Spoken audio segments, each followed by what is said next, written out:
Hey everybody, welcome back. Here we are. Today we're going to be doing chapter 29 of the Crescent Stone. Nearby we have Bruce the rabbit keeping us company. He's running around in the living room again because he can't be trusted anywhere else. Still getting out of everything we put him in. Oh, he's playing with his toy that has a bell on it. And my daughter is in here as well. Let's see, just a second here. There we go. And I see people are starting to show up. That's great. Happy Wednesday from the Scales crew. Hello, Scales crew.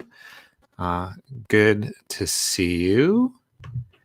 Oh, Dr. and Mr. Awesome are here. Hello. Matthew, good to have you with us. What a pleasure. Oh, there's Caitlin. Caitlin's here. Hello. Happy Wednesday. Hey, Caitlin. Good to see you. Glad you're here. We're missing some folks again. Oh, there we go. Hello, Matt and magically teleporting Bunny. Hi. Glad to have you. I haven't been sharing the link on my social media as faithfully as in the past because I'm like running from thing to thing. And I just have been running a little late. Today, I was almost late because I made myself the most delicious sourdough, two kinds of cheese grilled on sourdough with pickles and avocado, which sounds a little weird, but it's actually delicious. I was, boy, that was good. And then I just had to think about it for a while, how wonderful it was. So that was me. Today's chapter is a pretty important chapter, and in some ways, the heart of the book. It was one of the key things that when we were pitching the book and talking about it, this was the scene that I was writing toward in a variety of ways. So I'm excited to read it today. I'd be interested afterwards to hear for those of you who are reading it for the first time through these audio things, or for those of you who read it yourself in the past, what your experience was of this chapter when you first read it. So here we go. The Sims are here. Sourdough cinnamon buns are ready to come out of the oven. What? But we want that. Beth wants to know what kinds of cheese. Okay. Well, here in the Northwest, we have a kind of cheese called Tillamook cheese. It comes from Tillamook, Oregon. It is by far the best cheddar cheese I've ever had anywhere. So I had two types of cheese, two types of cheddar, actually. So I had a medium cheddar, and then I had this high-end, I can't remember, I think it's 10 years aged or something. I don't know. But it's a very sharp cheddar. It's a white cheddar. And it was amazing. It was so good. So, yes, it was excellent. Okay, so we're starting on chapter 29, which is Captured. And what's been happening is our good friend Madeline Oliver can't breathe except by magic. There's been an ending to magic for 24 hours. So during this 24 hours, she can't breathe. She's used magic in a variety of ways. For instance, Jason, her good friend who's with her when he was mortally wounded, they were able to heal him by taking the health from another person who was well. And then Jason became well and that person became mortally wounded. And in this chapter, what's happened is they've been running from the evil bad guys, the Skim, and Madeline and Jason both are running from them. Jason has just escaped with Bilea from the castle they were in, and Madeline has just recently escaped with her roommate Shula on a magic bird. The magic ran out, and she fell last time we saw her in the chapter into the river. And that's where we're picking up in this chapter, in chapter 29, Captured. Thou Skim I banish to outer darkness, a land as black as thy heart. From the ordering of the world, an Elendil story. Madeline woke, lying on her belly. She couldn't move. Leather straps held her tight against a saddle of some kind. The wind was in her face, and she wondered if she had imagined falling. Had Shula tied her onto the saddle to keep her safe as they flew to Pasticia? Shula? She asked, but her voice swept away, drowned out by the wind. A harsh, guttural voice answered, I didn't kill her. I left her stranded beside the river. She tried to lift her head and couldn't. Her breath came in such limited doses. She tried to remember what had happened.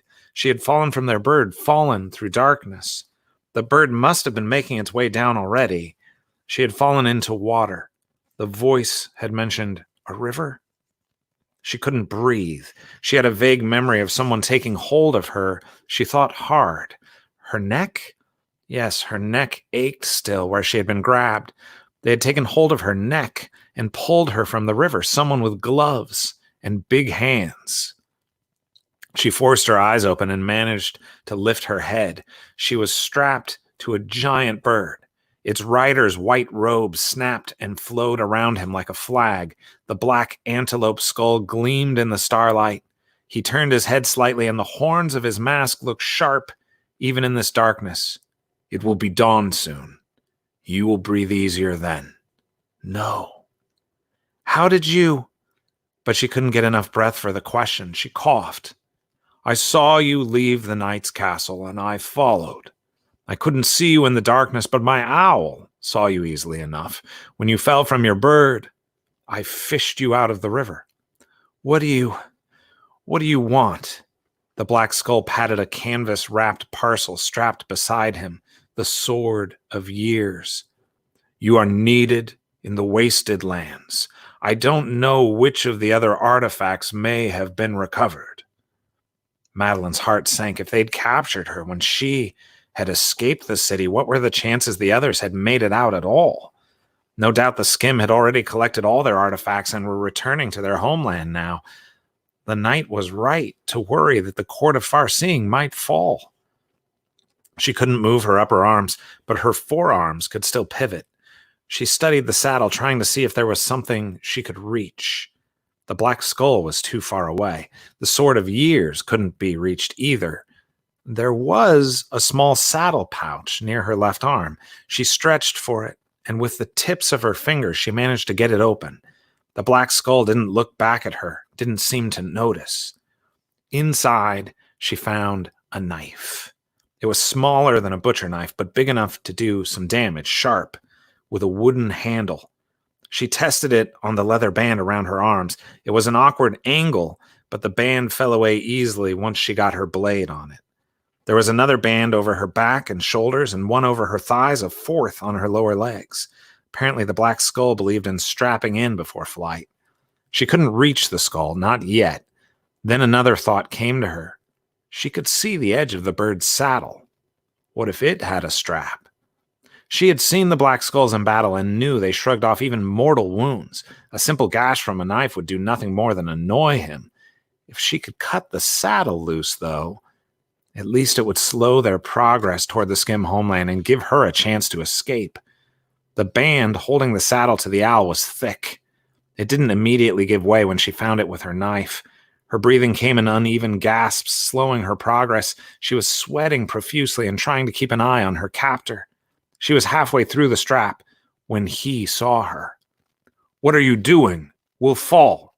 The grotesque voice of the thing sounded almost panicked. The owl descended immediately, headed for the desert floor. The sun was almost here. Madeline could see the ground. She cut faster. She was still held tight by multiple straps. The one over her thighs and the one on her shoulder she was able to cut with relative ease, but she couldn't reach where it crossed her ankles, not without sitting up or moving, something she was afraid to do while the owl was still so far above the ground. When the owl touched down, Madeline sliced the last remaining fraction of the saddle band, then cut the strap holding her ankles. She slid off, out of control, landing on her back in the sand. The black skull jumped from the bird, landing on his feet and facing her. "Give me the sword!" Madeline shouted, lungs aching, the knife held toward the black skull. Her hand shook with adrenaline. He stood before her in his white robes, his black gloves held up in supplication, his horrible horned head facing her. "That can't hurt me. Come closer and we'll find out." The Black Skull reached up and put his hands on his mask. Madeline. His voice sounded rough and deep, but something about the way he said her name was almost familiar.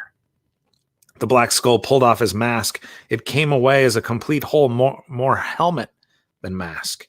He set it aside in the sand. She couldn't breathe. She struggled to keep upright, to keep the blade pointed at him, but she wasn't sure she could. Consciousness was shrinking down, pushed to a small pinpoint, with blurred nothingness pressing in on the edges. Look at me, he said. Maddie, look. She knew that voice. She focused, or tried to. He had stepped closer. She spat a warning at him, swinging the knife wildly. He said her name again, crouched down in front of her. Her vision cleared, and she saw him, saw the face of the man who wore the black skull. Darius? Hey, he said with a gentle smile. She knew that smile. This was her boyfriend. He wasn't a hallucination or a shapeshifter. It wasn't magic. It was him. She knew it with an immediate certainty. Her heart beat faster. Her chest hurt. She took a deep breath, tried to speak, passed out. She came back to consciousness with an enormous gulping, chest-expanding breath of deep air.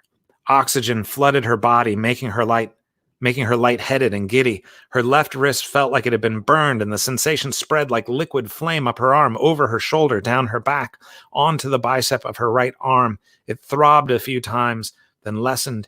She scrambled to her feet, stumbling away from Darius. He sat on a small folding stool made of a wooden frame with a piece of canvas stretched over it. He gestured to a second one beside him. Sunrise, he said. Your magic just came back. She put her hand on her chest and took 2 deep breaths, forcing air through her nostrils. The scent of cool water and the faint perfume of desert flowers permeated the air. We've had a misunderstanding, Darius said. You stole my sword, she shouted. It's beside you. I returned it while you slept. Slept? While she was unconscious, he meant, but there it was, still wrapped in canvas. She pulled the rope off and inspected the sword. How did you get here? Why are you fighting for the skim? He didn't move from his stool. He watched her carefully, as if she were a wild animal, and he wasn't sure what she would do. When you and Jason disappeared into that pipe, I went crazy. I had to find you. Your parents, Madeline, your parents went insane. They thought maybe I had done something to you. They said they thought I might have helped you commit suicide. What? He made calming gestures with his hands. They were upset. You've been missing for months, Mads. For months? What are you talking about? Time works strangely in the sunlit lands. A day here might be a few months at home, or a century here could be 4 weeks there. Madeline let that sink in before she spoke. That meant a human year could be a millennium in the sunlit lands, or a few weeks. That makes no sense. Is time faster or slower here? Neither. Both. It's magic, Mads. It's the weirdest thing. I came here months after you, 6 months after you. 6? Darius, I haven't even been here 2 months. 2 months in the sunlit lands, 6 back home. And get this, Mads, I arrived before you. What do you mean? I mean, I left 6 months after you, and I've been in the sunlit lands for a year and a half, looking for you. Madeline took another deep breath, running that through her head. Okay, it's magic, so it doesn't make complete sense. It's not like science. He shook his head. Different rules. Right. What did Jason's parents say when the police talked with them? Darius threw his hands up. Weirdest thing. They said he wasn't missing. Said he was in China visiting relatives, that they had picked him up from the hospital and taken him straight to the airport. Did the police believe them? Darius shrugged. They didn't arrest them or anything, so I guess so. His dad acted like I wasn't in the room the one time I saw him. Wow. Jason had said his dad hated him, but that was really strange. So, how did you get here? You'd been gone 6 months. I was reading fantasy novels, trying to figure out if there was some clue, some piece of reality between the lines. Every day I hung out by that pipe where you and Jason disappeared. I'd gone through Lewis and L'Engle and was almost done rereading the Macelia books. I had just started the Azure World, and I kept coming back to those first 3 chapters. Madeline interrupted. The part where Okus gathers the adventurers from across space and time. Right. I kept wondering, what if one of these is real? Something about the story of Karu stuck with me.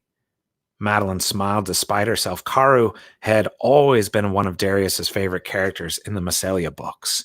He only appeared in a few of the books, but he was a charming adventurer who always saw the positive side of things. Karu notices an owl in the middle of the day, blinded by sunlight, and follows it into the deep woods, Madeline said. Right. And I remember that hummingbird with you and Jason. That day I went back down to the pipe where you had disappeared, and I sat by the fence and read the book. It was Saturday, just about noon, and this possum came walking down the street. All the dogs in the neighborhood howled and barked. Possums aren't usually out during the day. It stopped when it saw me, then turned and walked back the way it had come, so I followed it. Did it take you into the pipe? No. Into an empty lot behind the houses. There was this weird dome of, I don't know how to say it, a dome of darkness, about the size of a one-person tent. The possum went into it and didn't come out. I waited for about 10 minutes, then I followed. He shifted in his chair and looked off to the side. She recognized that look. He wasn't telling her everything. I ended up in the wasted land with the skim. I told them I was looking for you, that the Elenil had kidnapped you, and they agreed to help me rescue you. Rescue me? From the Elenil, right. I became a black skull. Using skim magic, I can go into battle and never be harmed, so long as I keep my helmet on. I spearheaded the new campaign against those monsters. She crossed over to him. Darius, you don't understand. The Elenil aren't monsters. They saved me. Their magic is why I can breathe. You've been to Farseeing. You've seen who they are. That city is beautiful. It's amazing. Yes, Darius said, his face still as a stone. Meanwhile, everything in the Skim territories is broken, rotting, falling apart. It's abject poverty and ruin. And while Farseeing has sunlight all day, every day, the wasted lands have night. The brightness of their day is a weak twilight. Their brightness and Farseeing's darkness are the same. Do you see? She grabbed his hand. She couldn't understand how he had gone so wrong, how he'd been twisted so badly. Darius, listen to me. The Skim are evil. They want to destroy the Elenil. I've heard them say it themselves. They want to bring 1,000 years of darkness to Farseeing. They want to break bones and murder people. You were there tonight? You saw it? She fell back from him, suddenly realization coming to her. You were part of it. You were part of the attack on Farseeing. Darius stood, anger flashing across his face. How did they get Utopia, Mads? Who paid for it? The Skim, that's who. The center of their magic. What's it called? Do you know? The heart of the Skim. Yes. If they want sunlight, they take it from the Skim. If they want to construct a building faster, that can be accomplished by magic, so long as a Skim building goes up slower. If they need rain for their crops, the Skim get drought. If they need to get rid of their waste, their garbage, their sewage, they just have to find a place to put it. Why not the wasted lands? All their magic, Madeline said, all their wealth, their power. What are you saying? Stolen, Madeline. Stolen. Is that so hard to understand, so hard to believe? He rubbed his hands over his eyes. Maybe it is. You've been their prisoner so long, been hearing their propaganda. Of course you believe it. Madeline's own anger flared up. I wasn't a prisoner. His face softened, and he reached up with his hands as if to put them on her shoulders. Madeline, were you allowed to leave the city? Yes, She thought of the night. Hadn't he specifically said they weren't to leave the city? Not without a chaperone, she said. Chaperone. or guard? Madeline didn't answer, so Darius went on. Did they want to make sure you heard their side of things? Did they have some sort of class or book you had to read? Something like that? Something that told you all about how the Elenil are the chosen ones who are meant to rule the sunlit lands? She thought of the woman in the ivy, the storyteller. Something like that, she said. Did they make you take an oath of loyalty? Threaten to take away the magic if you didn't obey them? Yes. They had done both those things, and she had scarcely noticed. She bit her lip, willing herself not to cry. She felt the world tipping. Darius, they gave me back my breath. I'm alive. Tears welled up in Darius's eyes, and he spread his arms wide. She melted into his hug. I know, he said. I'm so sorry. I know. He held her for a long time. A sudden thought occurred to her, and she pushed him away. Are you the one who kidnapped Shula? Yes, he said. I would have done worse things if I thought it would get me to you. You almost killed Jason, she said. I never, he said. Wait, the kid in the white armor? The kid in the white armor. Her hands balled into fists, and she pounded on his chest. You didn't even know it was him? Is that what you're trying to say? How does that make it any better that you thought you were killing a stranger? Darius stepped away from her, the hurt clear on his face. Do you remember which one was it? The gold fire thorns, I think. Do you remember when Lily betrayed the Eagle King? Yes, of course she remembered. Lily, deceived by Cotulok, thought her friends could only survive the flames of the fire thorns if she turned her back on the Eagle King. She couldn't tell them what she was doing, or the magical agreement keeping them safe would be violated. Terrible consequences came as a result, and Lily was banished from Massalia. But her friends were safe, and as she left Massalia for the last time, she said she had no regrets. I remember, Madeline said. Everything I've done has been for your protection, Darius said, or to protect the skim. If that means I'll be punished, so be it. But I did it all with good intentions, just like Lily.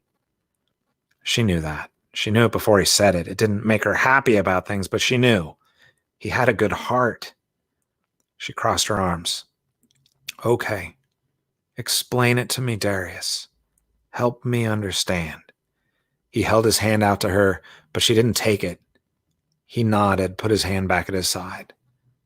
I'd like to show you something, he said at last. You should know both sides of the story before you make a decision. I won't take the sword away from you. If you want to go back to the Elenil, I'll take you myself. You can return the sword, stay with them, do whatever you want. She looked him in the eyes. He was telling the truth. And you'll go with me? His face hardened. I'll take you wherever you want to go. He didn't say he'd go with her, though. She knew him well enough to know that he wasn't making that part of the promise. Okay, she said. Show me. He stowed the stools and sword on the saddle. He had repaired it while she was unconscious. He mounted, and she slipped on behind him. I have to wear my helmet, he said, so I can fly the owl. Okay. He settled the helmet on his head, his horns sharp and silhouetted against the risen sun. She wrapped her arms around his body and turned her face to lay it against his back. He ordered the bird to fly in the fearsome, guttural voice of the black skull. They lifted into the air and headed toward the dark night of the wasted lands. The end of chapter 29. All right. And this is the beginning of kind of the revelation of the sunlit lands. That is the core of the book. We'll get to the next piece of it, and really the core piece in chapter 31, which means Monday, next week. This was part of the big pitch, is that one of Madeline's friends would end up being sort of on the other side and would be introduced to where fantasy novels are typically epics. And in epics, there's not often a lot of gray in the morality. There's not two sides to the story. We don't ever talk to Sauron, right, in the Lord of the Rings and say, you know what, you have a good point. There is a reason you should destroy everything and take over Middle Earth. And what I wanted to mess with, what I wanted to explore was, could it be more complicated than that? Do sometimes people in power, even in beautiful cultures like the elves, right, the Elenil, Could it be that there are other things going on as well that are complicated, are a little different? And that was a key piece of this book. So the big reveal with Darius being one of the Black Skulls is one I really love. And I've heard from a lot of readers that they were like horrified when they discovered, what do you mean it's Darius? That's her boyfriend. That's impossible. So that's fun. I always love it when I surprise a reader. Now, I'm sure there are readers who weren't surprised that somehow put the clues together. And if you've read it before, you may have caught a couple of the clues as we've been rereading. But yeah, anyway, if you have any thoughts about that, your experience in this same land, in this world, I would love to hear it when you're reading. Obviously, in 2 chapters, we have another big revelation that we have all the pieces for right now, but that tends to surprise a good number of people when they get to it. Don't forget, this Friday, Ann Nesbitt is going to be with us talking about her book, Daring Darlene, Queen of the Screen, which is a middle grade book about a young woman who works in the golden age of Hollywood in these kind of adventure serials. It's a lot of fun. I think you'll enjoy that. And let's see, we've got a couple comments here.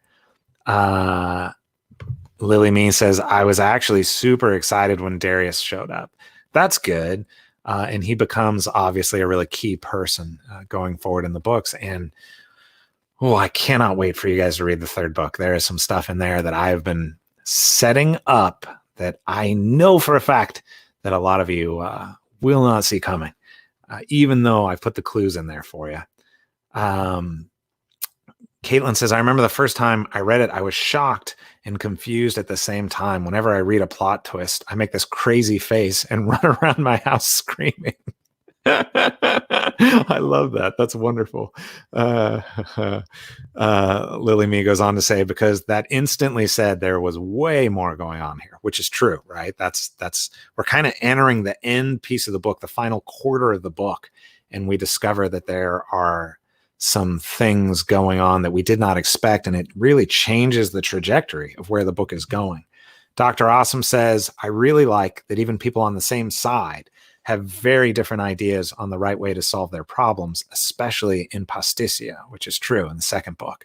And in the 3rd book, this only gets more complicated, which is fun. One of the things I'm enjoying in this series is kind of giving you all the pieces, letting you know what's going on in one book, and in the second one, just twisting a little bit and say, oh, but did you think of this? And then you're like, oh no, that was there all along.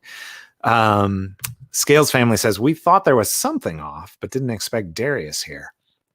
I know, right? That's great. Good. Well, thank you everyone for the feedback and sharing your experience. I love that.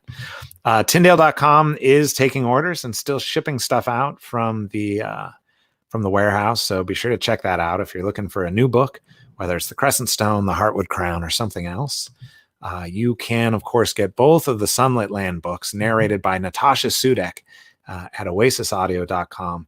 And as always, every time you like, comment, or subscribe, just helps me get the word out about these books to more people. It helps your friends who are looking for some fun, compelling content. And it helps you because, I don't know, I feel thankful to you and send good vibes your way. I'm not sure if it helps you. It's a selfless act on your part. It's a way of self-expressing. Well, thanks, everybody. It is a pleasure, as always, to be with you. Tomorrow, we'll read one more chapter. We'll catch up with Jason and what's happening with him and Bailea in another kind of trajectory-altering moment in the Sunlit Lands as we see where Jason and Bailea end up going, who the two of them are the emotional core of the Sunlit Lands for a lot of people. So that only continues in the next chapter. One of my daughters is doing this right now in the room. So, all right, friends, I will see you tomorrow. Have a great day. Stay safe, and I'll talk to you soon.